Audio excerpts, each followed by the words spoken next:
Bismillahirrahmanirrahim. Assalamualaikum warahmatullahi wabarakatuh. Waalaikumsalam warahmatullahi wabarakatuh. Alhamdulillahirabbil alamin. Wassalatu wassalamu ala asrofil anbiya wa mursalin wa ala alihi wa sahbihi rasulillahi ajma'in.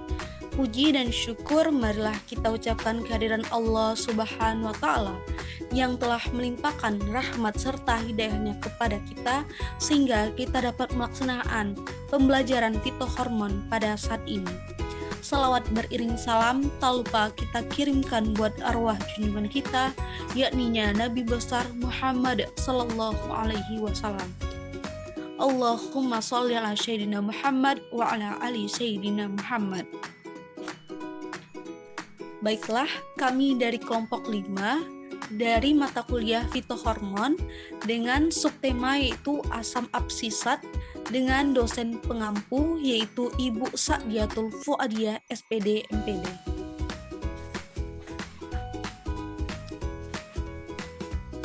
Dan anggota kelompok 5 yaitu yang pertama yaitu Amanda Yalsustri NIM 21031117 dan yang kedua yaitu saya sendiri Cici Anugrah dengan NIM 2103107 dan yang terakhir yaitu Missy Neitul dengan NIM 2103178. Topik bahasan kita pada hari ini yang pertama adalah sejarah asam absisat, yang kedua definisi asam absisat, yang ketiga biosintesis asam absisat, yang keempat yaitu peranan asam absisat. Materi sejarah dan juga definisi asam absisat akan dibacakan oleh saudari Amanda. Kepada Amanda dipersilahkan. Baiklah, terima kasih moderator. Di sini saya akan menjelaskan tentang sejarah dan definisi asam absisat. Pada tahun 1950-an dan 1960-an, pengetahuan tentang oksid, giberalin, dan sitokinin termasuk dalam pembelaan sel atau pertumbuhan sel. Pasti ada juga beberapa hormon alami yang berperan sebagai penghambat pertumbuhan. Hal ini diketahui seperti batang berhenti tumbuh dormansi pada musim gugur dan musim dingin, biji masak dormansi, daun menua, dan buah yang telah masak akan jatuh. Next, moderator. Nah, selanjutnya yaitu pada tahun 1963 dilakukan fraksiasi dan biosai menyebabkan pemilihan dan kristalisasi atau absisin dari buah dan daun kapas yang menyebabkan gugurnya buah kapas, dan pada tahun 1905 ditemukan dorman dari daun pohon ara atau Acer pseudoplatanus. Kedua senyawa identik ini kemudian disebut dengan asam absisat atau ABA. Dengan demikian, dibuatlah ekstrak dari beberapa bagian tumbuhan dan jaringan yang diuji untuk menghambat kuncup istirahat, perkecambahan biji, induksi IAE pada koleptil, dan menunjukkan hasil yang positif.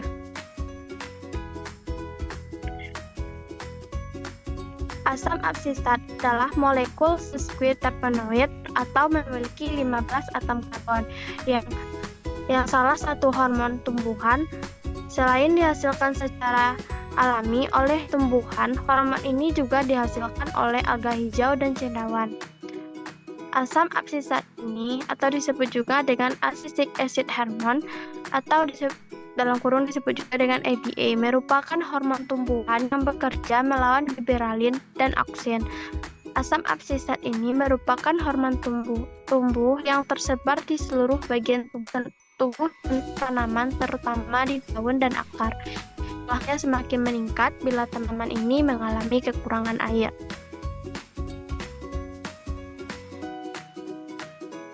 Baiklah, sekian penyampaian materi dari saya kembalikan kepada moderator. Baik, terima kasih kami ucapkan kepada saudari Amanda yang telah memaparkan materi kita tentang definisi dan juga sejarah dari asam absisat. Selanjutnya yaitu materi struktur asam absisat, di mana struktur asam absisat ini adalah asam SZE 1 hidroksil 2,6,6 trimetil 4 okso 2 sikloheksan 1 il 3 metil 2,4 pentanadionat. Selanjutnya adalah materi biosintesis. Biosintesis ABA terjadi di daun atau tempat sintesis utama, yaitu pada batang dan juga akar. Pada daun, ada 3 tempat yang berperan dalam biosintesis. Asam absisat atau ABA, yaitu pada sitosol atau tempat sintesis, kloroplas, tempat akumulasi, dan juga dinding sel. Selanjutnya adalah biosintesis ABA atau asam absisat dapat terjadi berpegang pada kebenaran secara langsung maupun tak langsung dengan menggunakan karotenoid, yaitu suatu pigmen yang dihasilkan oleh kloroplas.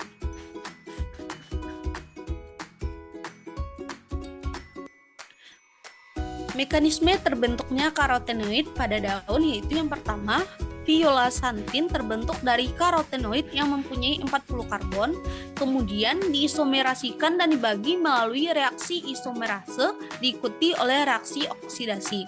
Satu molekul violasantonin akan memproduksi satu molekul santonin dan tidak pasti apa yang terjadi pada produk sisa. Suatu molekul santonin dibuat tidak stabil dan secara spontan berubah menjadi asam absisat aldehid. Ada 2 jalur metabolisme yang dapat ditempuh untuk menghasilkan ABA atau asam absisat, yaitu jalur asam mepalonat atau MVA dan juga jalur metylbutyrol, yaitu fosfat atau MVA. Pada jalur mepalonat, ABA dihasilkan dari oksidasi asam felonat menjadi varnes di fosfat dan menghasilkan ABA atau asam absisat. Secara tak langsung, ABA dihasilkan dari oksidasi senyawa violasantonin menjadi santonin yang akan dikonversi menjadi ABA. Sedangkan pada beberapa jenis cendawan patogenik, ABA dihasilkan secara langsung dari molekul isoprenol C15, yaitu varnyl difosfat. Pada tumbuhan tingkat tinggi, ABA disintesis molekul jalur terpenoid.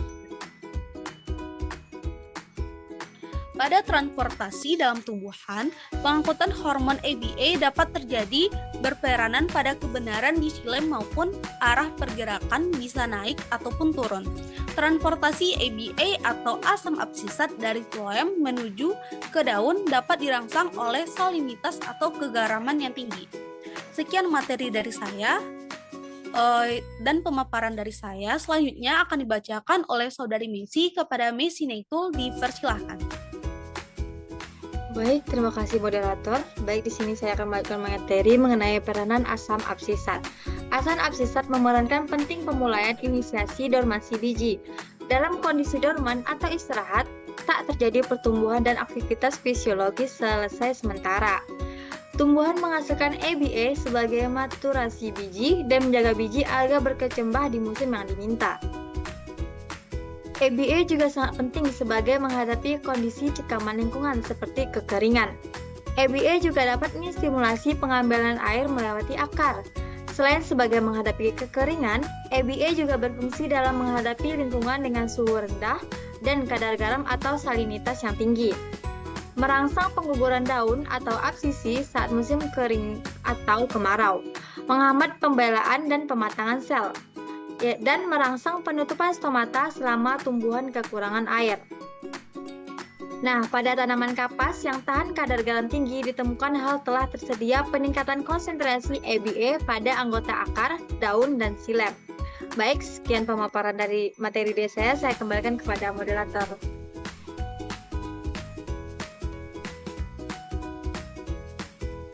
Terima kasih kami ucapkan atas pemaparan materi dari Messi Naitul. Dengan berakhirnya pemaparan materi dari Messi Naitul tadi, maka berakhir pula video presentasi kita pada hari ini. Kami dari kelompok 5, jika ada salah dan janggal kami mohon maaf.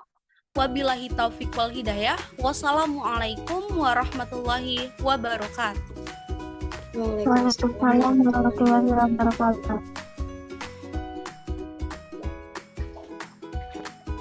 Thank you guys.